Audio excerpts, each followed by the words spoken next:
Hi Trevor, Hello. how are you? I'm good, yeah. Good to see you after many years. I think it's been like 2-3 years. Yeah, it's a long time. It's a very long time. But you're doing many things, which I'm very excited. Thank you. I'm experiencing the many things you're doing. You're also doing a lot of things with my friends, which I love. And that made me really happy. But tell people a little bit about who you are, what you're doing in the city, and a little bit about like what is your focus right now. For sure. So my name is Trevor Twells. I'm an artist, design strategist, and the founder of Make Room Inc. Yes. So Make Room Inc. is a curatorial agency and arts organization.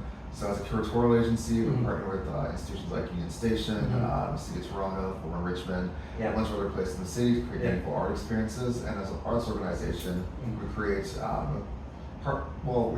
opportunities for BIPOC artists and emerging artists to share their work around the city and get paid for it. Yeah, that's really like one of the things that when I saw it, I couldn't believe it because I actually remember you doing this in the beginning. Because I remember you getting these spaces with the projectors. Yes. Right? And then I used to live near one and I kept walking by and I was like, this is one of the coolest things just seeing it on Dundas. Because I walk by and I'm like, oh yeah, I loved that experience of it. And then now seeing your work like in Union Station has been like a whole, I was like, this is like next level. Thank you. Yeah, so this is really exciting to actually understand a little bit about your journey. In terms of what you do as a designer, how long have you been working in design? Oh man, I've been working in design for I think 10 years now. 10 years? Yeah, this is crazy. So wait, when we met, and when we worked in the same place, what was that, like 5 or 6? That was more like 5 years in, yeah. Wow, that's crazy. Yeah, it's also like it blows my mind. I know, right? Yes, that time has just like gone. I'm like, what does it have time? But I think one of the things that I was very curious about as well is like, does your design focus, and a lot of what we talk about as designers is really like this idea of like, bringing access to different groups of people, empathizing with users, all those elements of it. How does that feed into what it is you do in any way? It does. It definitely does. Yeah. So when I first started Make Room, it was because of a need, right? So like 10 years ago when I started, so it's funny, my design career and my art career kind of merged. Yeah. I started as an artist 10 years ago. Yeah. Started as a designer 10 years ago. Yeah. I started Make Room 5 years ago. Okay. So my time as an artist kind of informed the need for Make Room. So when I started as an artist, I realized that there's a lot of hardship and nepotism and gatekeeping in order to find spaces, right? Yeah. And I got really lucky because my first art show got on the news, and then it became easier for me to get spaces, like self-fund my work because they did sponsorships and those sort of things, because they saw that like my shows did very well.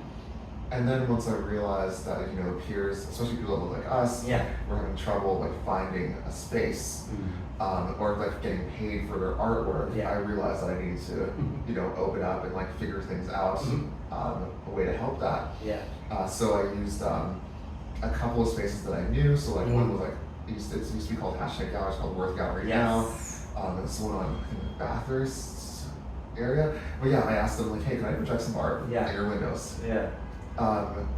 And it was from a need and from research. So I did user research, like, as we both know. I user research, so I talked to artists, like what their needs are, what the problems were. So like one of the problems was like people have to sell their trauma in order to like find a space, right? You hear it a lot in like grants and like sponsorships and those sort of things, where people say like, hey, I come from a bad background and X, Y, and Z hardships, so please give me space. But that feels so diminishing to them. It does, right? And sometimes you're selling your trauma at a loss too, because you might not even get the space or which is crazy, right? That's the scary part for me too. Is like you're experiencing the triggers of your trauma in order to attempt to like advance your career. Yes. And then you're also like, am I mentally like actually like now capable of doing this after what I just put myself through? Yeah. And you're like putting out a dozen of these, right? For grants and like spaces and those sort of things. So when I started this and I started projecting onto the windows at night, I was like, hey, #can I project onto windows at night? They're like, hey, we're not using it at night anyways. And then a bunch of other places. That's how Make Room first started, because it was a need for space, and then using my user experience skills and research skills in order to figure out it was a need for space. Yes. And then also like I was like, okay, cool. So I solved like the first need Mm-hmm. Okay, it's just how do I get these artists paid, right? Yeah. Because the other thing was like, hey, I can't survive off art. I'm not getting paid for my work. I'm putting in hours and I'm not getting anything back for those hours, right? So that was a little bit hard first because, you know, there's a few attempts, you know, it's all about iteration and all that type of stuff. So the first thing I did was like maybe a relief fund, like during COVID. And then I realized, wait, why don't I just partner with institutions that are mission aligned, right? And we were approached by Stack Market the first time with Artscape Daniel's Launchpad, and they said, hey, like, you know, here's some space. Yeah. You want to do some like physical work, you know, like project into like a shipping freight, and that was cool. And then City of Toronto approached me, and then we had a really great, we still do have a really great partnership with for Artworks Toronto. Yes. That was like, I think that was like 2020, and then they actually paid us to do like the work and like actually even and you know paid the artists, which is great. Yeah. And I think like it starts coming together after a while, and it starts iterating more and more, right? Yeah. And then now like you know last iterations we're in Union Station now, and we're also part of like Dundas Square and a few others. So I think like to kind of form up your question, design really did inform like how Make Room was going, because one, I wasn't really worried about like, hey, are we going fast enough? Are we you know, are we progressing enough? Are we growing enough? It was more like, are we meeting our artists' needs? Are we meeting the institutions' needs to get these artists? And how to solve that, right? It's because you know, essentially we're problem solvers. Yeah, and that's what I loved about it too. Is like, you know, it was very much you looking at the problem in a very creative way, and then also literally utilizing resources that I felt like, you know, I don't think anyone would have put all those elements together without kind of having this ability to kind of like bring it all in, right? I think that's the power of design. Sometimes it's like really you are that sort of like connection maker in a lot of the things. But also I think when it comes to what the spaces are, there's a lot of experiential design to what this is, because one of the coolest parts for me when you did the projection, and I'm not sure, like this is my inference of what I was seeing, was like I was experiencing art in a very different way, in a way that felt very barrier-free, right? Because at the end of the day, I didn't have to pay to go into a gallery, I didn't have to experience a person to be able to access the art. I was just able to, as someone just casually walking on the street, look at art, enjoy art, kind of, you know, have a moment for myself. And I thought that was really powerful, right? Because I think a lot of institutional spaces right now, to your point, really gatekeep art and creativity and appreciation of creativity, right? So when you did that, I was like, oh no, this feels like almost like an affront to what they are, because there isn't an entrance into something, right? The experience of it feels very limitless. And that was one of the coolest elements of it. And then when I started Union, I was like, this makes even more sense, right? Like, because like why continue to have art that is so, you know, like that's just been there for years and years and years, and why not have art that's current, that's now, that's constantly dynamic, that's changing as the world is changing, but also speaks to the world as a whole, right? So those elements were really, really powerful for me. Yeah, I really like that too, and that's the thing, like mission aligned, like Union Station was great too, because it is accessible 100%. And allows people to, you know, see the art at their own time.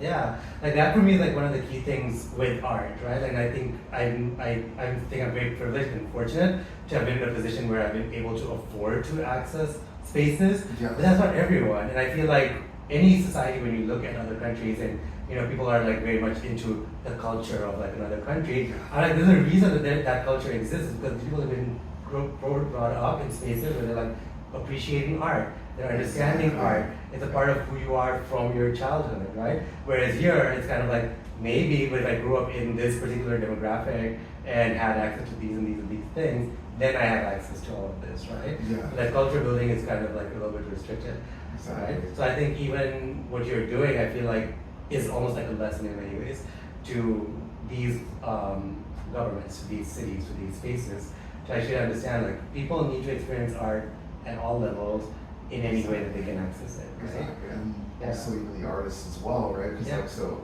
a lot of conversations I have with institutions, and I love Union for like allowing me to do this, and a few other places for allowing me to do this, is that I don't care if the artist is 1 year in or 10 years in, as long as you know part of our process is and what the gatekeeping and nepotism within arts, where a lot of curators would be like, I don't know, they're still not going to show them, right? If they're an emerging artist, or a veteran artist, and they're getting shown the same place, they're getting paid the same thing, 100%. as well as they're getting the same opportunity, right? So like with Make Room, we basically tend to just be like, is the art good? Is it fit the theme? Is it there? We're good. We're just gonna show That's it. Yeah.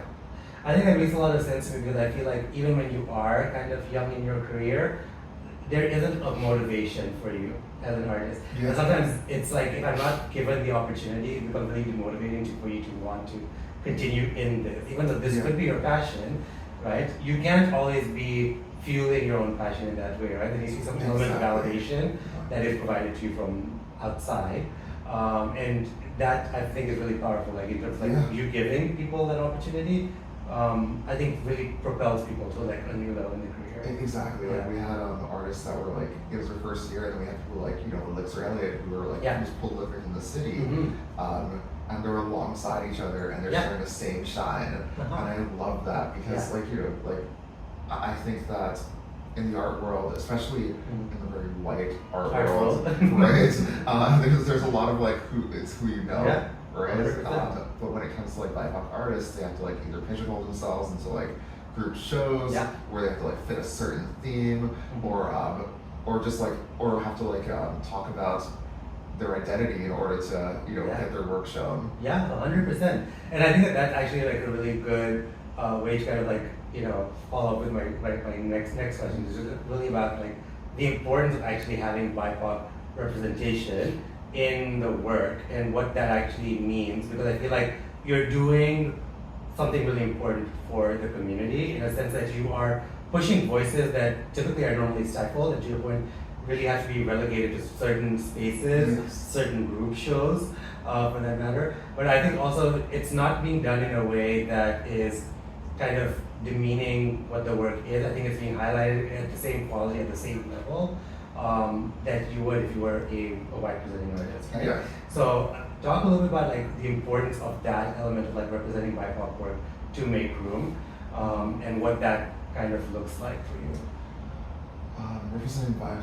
Sorry, what like in terms of like when it comes to like what you representing BIPOC artists, how important is that in terms of like Make Room's objectives? It is definitely, it's rooted in our mission. BIPOC artists, emerging artists, we want to give them opportunities to show their work, especially paid opportunities. And I think it's extremely important because a lot of the times our world sees BIPOC artists as a monolith. Right? They give them certain themes that are like monolithic, and gives them like, and basically puts them in a box, right? As well as like, so it also creates a weird competitive environment, right? Where you feel like you're crashing the bucket trying to get an opportunity, right? And that's something we wanted to kind of take away from like the art world, right? Like, so for example, in 2020 there was a study that I think only 0.2% or I think it was like 0.2% of artists that are represented in Toronto are Black or Indigenous. Right. Which is insane. I mean, but very believable if you actually like look at all the spaces that we have. Right? Which is, it's crazy to me. And I think that part is like representation is important, but also it's how you represent the work, right? So when I worked with Union, Union team was amazing. They were very open to like what themes you wanted to choose. We wanted to choose something that was like non-monolithic. We wanted to choose something that would invite imagination to play. So we chose what does it mean to dream while Black, which creates it open enough for artists to explore their own ideas of what it means to dream, right? Instead of like saying like, hey, like this is what Black people dream about, right? Right? Like it's true. It's true, right? No, you're right. You're absolutely right. So I think it's extremely important to represent us no matter what we do in a non-monolithic light, but also at the same time create enough opportunities for us to like spread throughout the city. 100%. I think like that's one of the key things for me too, is like when it comes to even looking at art, like I find myself not necessarily going to spaces that typically will display art. Like you will rarely find me at the AGO, you will rarely find me like at the mall, mainly because I feel like for me those are still they're still feeling very archaic in their representation Yes. of anything, right? Including us. And I think that they're very good at showing you a modern representation of white art, but there isn't a representation of us, people of color, in any capacity in a more modernistic view, in a view that also doesn't feel tainted with problems, right? Yes. Like it's like, why am I going to a museum to see us always being hurt, harmed, and talking about Exactly. trauma? No, there is so much joy in what our experience is Exactly. now, and that needs to be seen. And that was really why I really liked what you had in Union Station, because it felt to me like a celebration in a lot of ways. It felt very liberating in terms of what it is. I wasn't feeling like I'm constantly, as a Black audience member, being like, the pain is not being imposed on me through another painting to remind me of this. I was like, no, I'm actually like leaving with a smile this time, as opposed to like leaving in deep reflection and also just troubled. Yeah. And that I think is really, really key, right? And I think for me, that's where, Canadian spaces need to change. Exactly. They really need to grow into this, right? Because I think it doesn't matter where it is. Even at MoMA, sometimes I'm just like, maybe you consider yourself a progressive, art space, but the work, I'm like, where and what are you showing? I'm like, these are not genuine voices. I feel like these are voices maybe 5 people who sit on a panel have a direct experience with, and those 5 people are not of this generation. Right? It's true. So it's like what you're getting is like, you're like, how does this speak to a modern audience of people growing up today? Yeah. It doesn't, right? And then you just go there, you're like, well, I guess I'm supposed to appreciate this, like What's going on? what's going on. It's also like you always see the same kind of people, which I dislike greatly, because I feel like you're living in a city with such a diaspora that you have to bring that in. Like you have to bring all these voices in. Exactly. Right? Not just like the same 5 people. Exactly, and also Yeah. having been through like that sort of like process, right? Yeah. The 2 things that I talk about is one like Matrix process and how we like get people, Yeah. and how we get like the artists, and the other part is like having being an artist, being through that process. So I'll start with the latter first. So going through that process as an artist, sometimes you will submit something, Yeah. or you'll have a premise, Yeah. and someone who is in power will usually ask, what is the cultural relevance of your work? And it has nothing to do with your cultural No. relevance. One of my friends, his name is James Ricola, he had this like brilliant quote. He was just like, I love being a Black artist, but Yeah. I'm so tired of being a Black artist. Right? Yeah. People put you in a box, 100%. right? And like, hey, does it have to do with your pain? Does it have to Yeah. do with your trauma? Does it have to do with you being Black? I once was asked by someone in a very high position, like, hey, like, could you add more, Blackness into this, like, No. into this project, right? And that's something that I'm just like, oh no, but I am Black. It's my Black experience. I Literally. don't understand what you're Literally. exactly. No. So that's something that I see a lot. No, like, and yeah, that we're trying to mitigate. Yeah. And I'm so lucky like our institutional partners understand that a lot. Right. So it's great. Yeah.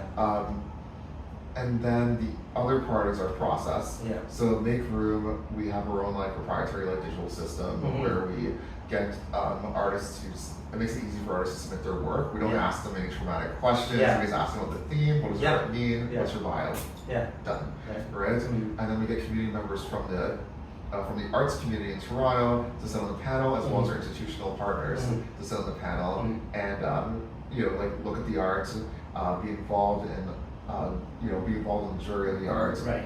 and then figuring out, okay, so what's going to go into the exhibit itself, right? Right. It's a discussion, Yeah. and it's an equity-focused discussion as well, right? So I think that's why, you're kind of seeing what you're seeing, right? Yeah. You're seeing the joy behind it. It's not, it's not driven by like, by like a white lens or driven by like a colonial lens, it's driven by like community. And that's what I really like about it. And that's what I think is really like distinct for me. Like, and that's why I think it really spoke to me, because I think for me, even when you talk to Jibola and you kind of included Jibola or something like this, like someone like Jibola is not necessarily somebody that has got that exposure at that level, but then seeing him in a show like that, I was like, yes, it's good. Like, this is what we want, right? Like, we want people that are close to us in the community that we've seen, that we've experienced their work maybe indirectly, just by being friends or whatever it is, and then they're getting an opportunity at that level to kind of showcase the art, right? I really like that you talked a little bit about the submission process when it comes to actually creating this. This is something that's news to me. Did not know that this existed. I've had only experience with OAC's online portal, which you can write a sob story. I distinctly recall. I'm not even kidding. I distinctly recall I wanted $2,000 to put on the show, and I wrote a sob story. Oh no! And still got rejected. So I was like, yes, if they're rejecting at this level, it's the whole thing, right? But what I'm very curious about is like, what drove you to create this portal, and what do you feel like you learned along the way when you were developing this? When you looked at like what the experience is like today, and you as an art artist, as opposed to like now what you've developed and what you've created. I feel that like so there's a lot of like white box ones where they a lot of places use them and they're very buggy. They're not great. We originally, when we first started, like all about iterations, we were using Google Sheets. And then like getting the data from Google Sheets and like putting it into another sheet, and then it just turned into a lot of work. And we weren't really focusing. We were focusing on the artist, but we wanted to focus on the artist more and focus on like how our institutional partners can help with this more, right? And our community members helping this more. So we took like literally 6 months out of the year, sat down, and this is where I use my design skills and my programming skills. I like programmed and made this thing, which was really cool. I remember one of our partners from TD, he was just like, I've never seen this before. Like, I've never seen an artist do this before. This is crazy, which is great.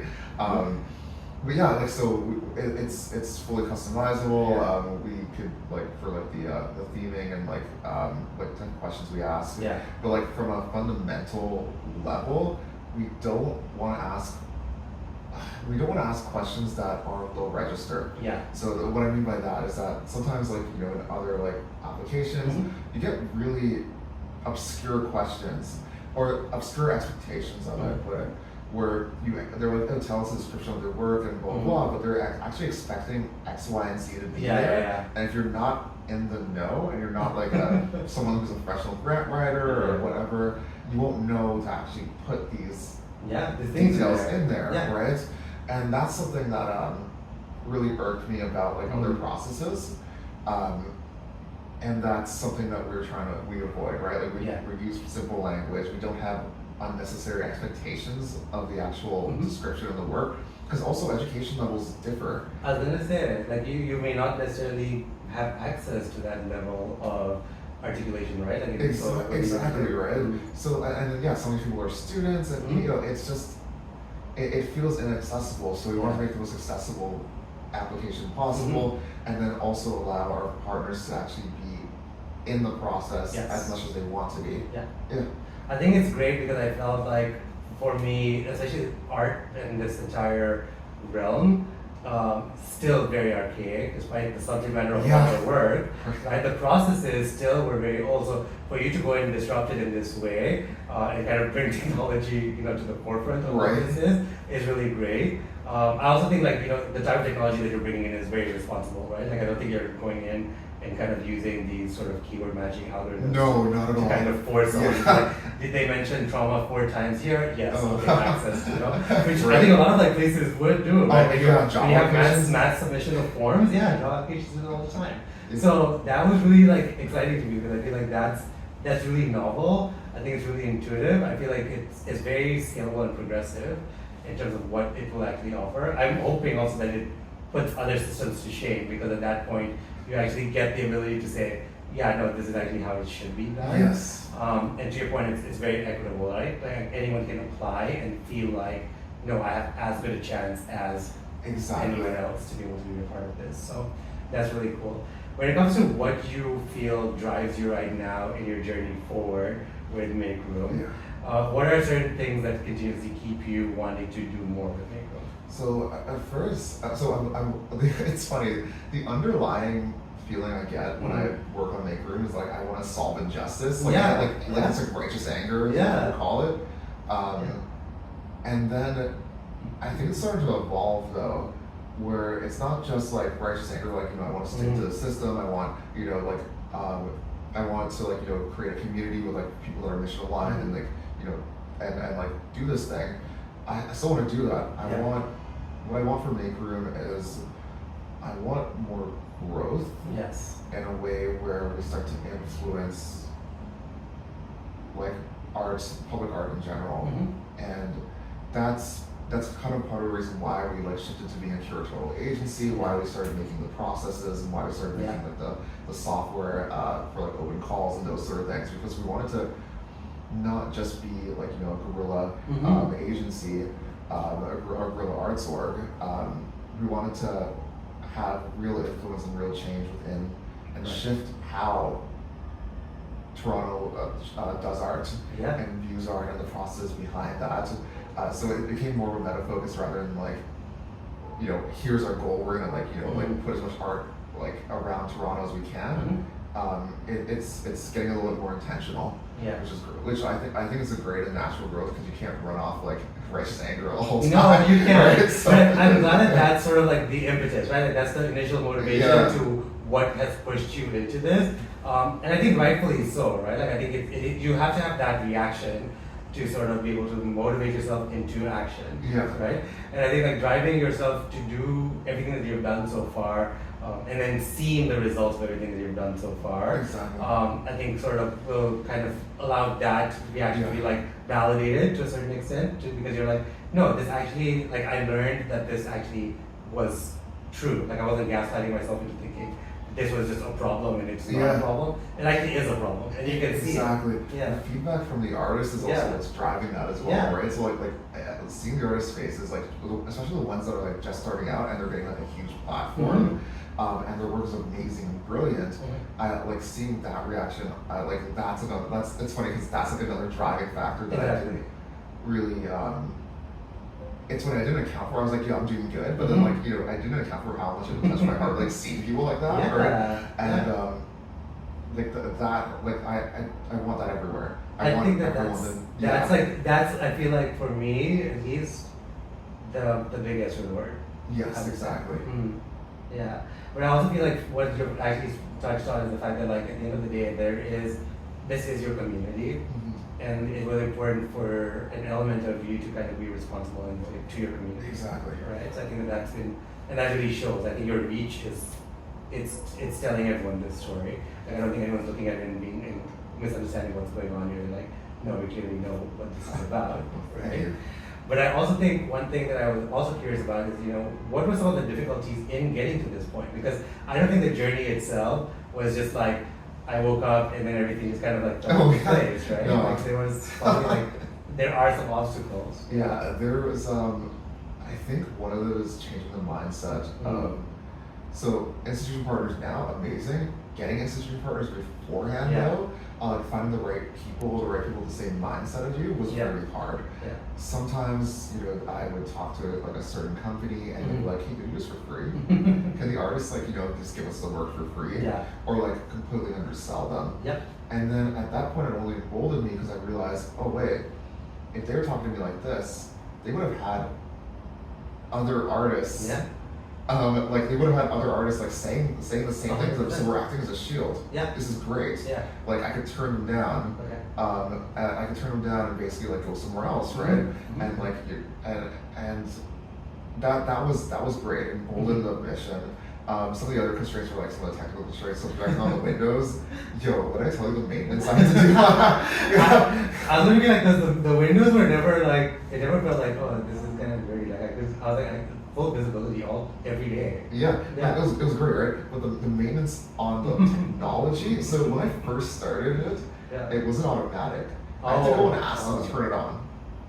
I had to, so I had to go and ask, like when I was at Hashtag, when I was at Freedom Factory, I had to be like, hey, can you turn on the machines, please? You used to do this? Yeah, I used to do this, and then towards the pandemic, I was like, oh, I have time to like actually make this tech.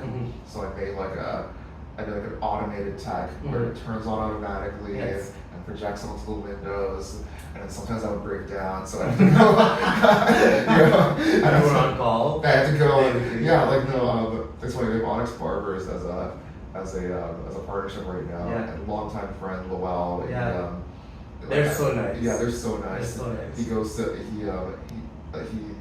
he's one of our partners, and sometimes he'll like call me and be like, Trev, it's down. This is like last year or a few years, because like it still wasn't perfected. He's like, Trev, it's down. You gotta come down. So I have to come down at like 9 p.m. and fix the machine. And then, but they were so patient. Yeah. And they're so nice. Like, Roll's amazing. But yeah, like, so those are some of the challenges. Aesthetically, people thinking about art's free, that was terrible. And then technology was kind of funny. It was just having to. Yeah, but that's fascinating too, because I feel like for a lot of people, even that struggle, I think, will really resonate, right? Because at the end of the day, like, people will attempt things assuming that people have the goodness of their heart, are going to do things. The reality is very different. It's very different. People have a lot of conditions, and there's a lot of like rule setting and expectation that comes with it. When it comes right now for you managing expectations with everyone that you do work with, what is the difficulty in those conversations, or does it just? Everyone that I do work with, I think the difficulty for us right now is just handling the amount of conversations that we have, and that's it. Like, I think we've been blessed in that perspective where like everyone understands the mission, and like they come in understanding the mission, which is great. And that's like it's very surprising because you think these like big institutions, like, like can you do it for free or blah blah blah, and like those sort of things. But like no, they understand. They're like, how much do the artists want? How much you're getting paid to like keep this thing running? Like here's the plan for X, Y, and Z. How long it's going to be up for? It's just it's very straightforward for them, and it's great. I think that's I think it's great. And then like just the difficulty like going forward though is like, okay, so where do we go from here? Right? Like we want to keep our current partnerships because we love them. How do we like branch and do other partnerships as well with these partnerships? And at the same time, like, art places are shutting down, right? Like places for public art are shutting down. How do we create a sustainable future for art with Make Room? I feel like that's really like, something that I think stresses a lot of artists. And a lot of people even just wanting to get into art right now, I feel like it's the deterrent is the fact that like, will I be able to make a career doing this? Right? Exactly. I think in your journey a little bit, you've talked about the fact that like you started off as an artist. This is clearly where you're at a different level now when it comes to that. But if you had to talk to people about what kind of, what way they could start off, like what would you tell them? Like what are some good kind of pointers for people to understand? Like try to keep this and this in mind when you're trying to start out this career. As an artist, don't think too much when it comes to creating. Like that's just on a creating level. But on the level of like getting your work out there, sometimes you gotta pray and spray where you just like submit everywhere you can. Any grants, like those sort of things, right? Like anything you could find. Other thing is also like what really helped me, which is crazy, is like being able to write a prompt proposal. To like a gallery. Like being able to write a prompt proposal was great inspiration, and also like my first few shows I bootstrapped myself, right? And like I was able to get sponsorships and stuff afterwards. But like I wrote like a press release and I just sent it out to like different organizations and those sort of things. And I think you have to be your own marketer, you have to be your own business person, you have to be your own, on top of being an artist, right? Your own publicist, a lot of people don't notice, like even when I like started, like, even when I got lucky, like my first show, and like, media would call me and ask for interviews, and like, sometimes like I wouldn't pass the screening interview because I was so nervous. Really? It wasn't, it wasn't great. I think the first time it happened was, so I did this project and I got on BlogTO, and a broadcasting agency called me. I'm not gonna say who, like this big broadcasting thing called me, and they're just like, hey, why'd you make this project? And I'm trying to explain why I made the project, and the thing is, I'm just coming up from making it, so I was like literally like pulling all-nighters, so I didn't realize I was rambling. And they were like, okay, cool, so like, why'd you make the project though? And I'm like, oh wow, okay, I did not answer the question at all. So I sent over a press release, did not hear from them again.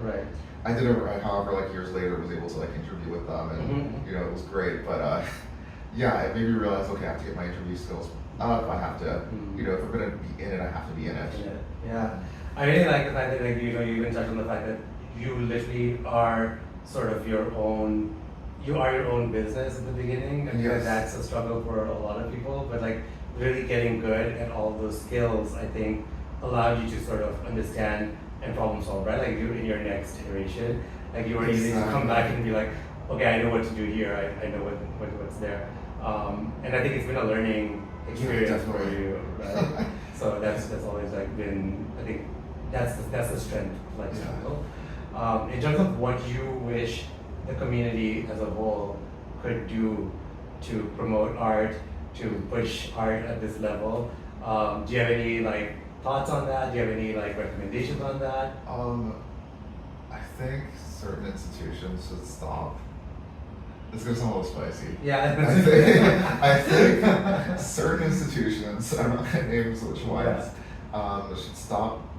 should start actually, you know, start promoting local talent more. Yeah. Right. I was gonna say stop, you know, getting like international talent and like bring them here and paying, you know, taxpayer money for that, right? For that, but like actually, you know, bringing, taking local talent and growing that, and then, you know, like showing them their work. Yeah. Because right now it's a little weird, right? Like, I feel like sometimes U.S. talents get like way more shine, like or like European talent, like gets way more shine in Toronto, right? But there's so many artists here. I one time asked someone who's huge in entertainment business, and I said like, hey, like, you know, as an artist or as a, you know, like just me myself, like, what's your advice for me? And he said, leave Toronto. I was like, that's not I'm not doing that, but goddamn, if he's saying, you know what I mean? If him himself in his position, because he's huge in his position, as saying that to me, I like, what hope do I have? Yeah, I know, that's like crazy. Wow, the dream is dead. Yeah, so I think like, what I told him was that, like, no, I need to like fix this. I need to fix this here. And I think it starts with like a lot of institutions with donor money, with taxpayer money, needing to like put more money into local arts. Yeah. 100%. Yeah, I think my take on that is, you know, the fact that like, I think we have an identity problem here as a country and also as a city. Yeah. In the sense that we feel in many ways that we need to emulate what we've seen outside, or what the media has kind of shown us what's outside, and therefore we need to continue to replicate that sense of admiration for work that is not necessarily produced on our own soil. When in reality, we are equally capable. I think if we put, to your point, put in the effort to promote our own work, like, we would excel. Like, exactly. You know what I mean? But it's almost like for a gallery, sometimes it's like, oh yeah, do you think we're going to be able to get in a lot of people coming in if it's not cause and it's something else? I'm like, yeah, you will. Because people are coming for art, right? If cause is the main marketing draw for you, then you're feeding very much the same commercialist culture that I feel like a lot of your art will be critiquing. Exactly. So at the end of the day, like, you need to be more attuned to the fact that yes, there's work here of quality, it just needs an opportunity. Exactly. Right? And also, like, these international artists are good, but like, we have really good artists here. I also think like you can still see their art, you know, in different ways. Yeah, like if Cause wasn't at the AGO, he'd be somewhere else. And you could still see it in Toronto. You know what I mean? Like, I just think it's one of those things that needs to be solved, and I think because we're so risk averse. Very risk averse. Yeah, that's something that it needs a slow progression. 100%. My last question for you today is really around the fact that, like, you know, you've talked a lot about technology and introducing technology into this space. What do you feel like the impact will be of technology in terms of like disrupting art and the way that we appreciate art in our city today? Wow, that's a good question. So, oh man, that's a huge question. I know there's AI that's out, which is something I dabble with, and like I'm actively updating like my skill set in AI, just so I can understand the landscape and how it affects art as well. And the way I view it is more as like a tool rather than like a replacement, right? Because I think like people that try to replace, you know, artists with AI, it's not advanced enough to do that. No, Yes. it isn't. Yeah. It also still requires you to be there. It still requires you to be there. Yeah. I think like human creativity is outmatched, Yeah. especially in numbers. Human creativity is outmatched. I do view it as more like a helper and a tool. Mm-hmm. I think with technology, it's going to be the same thing like how rap music kind of evolved, where the tools became more accessible, Yeah. so the more variety came out. Exactly. Right, and I think with art and technology, the variety is going to boom, and then like you have immersive arts, which is amazing. Like as a immersive artist myself, like I love the technology that's coming out there, and that it's more accessible, more affordable. It's not just rich kids making art anymore like that. Right. Yeah. So yeah, I'm excited for the future. I'm a little scared, but I'm excited for the future. I feel like it's a warranted fear, but I feel like also at the same time a little bit of an inevitable situation. Yes, if you think about it, because like what are we going to do? Like not acknowledge the existence of technology and just live in oblivion? Right. No, that's not us, right? But no, this was really good. And really, I feel smarter in terms of what it is I'm going to actually go out and look at. Because I feel like now I'm like a little bit more in tune and I'm like now looking for certain signs.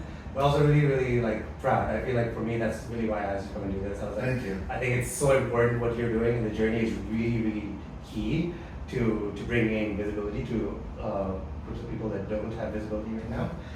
And I also think it's doing something that you need to break this system a little bit. Exactly. So I'm really glad that you're breaking it in the way that you're breaking it. Thanks so much, Trevor. Oh, thank you. Yeah, if you come back, let us know what you're up to. Where can people find you, by the way? So at Trevor Twells and at Make Room Inc. Okay, awesome. Yeah.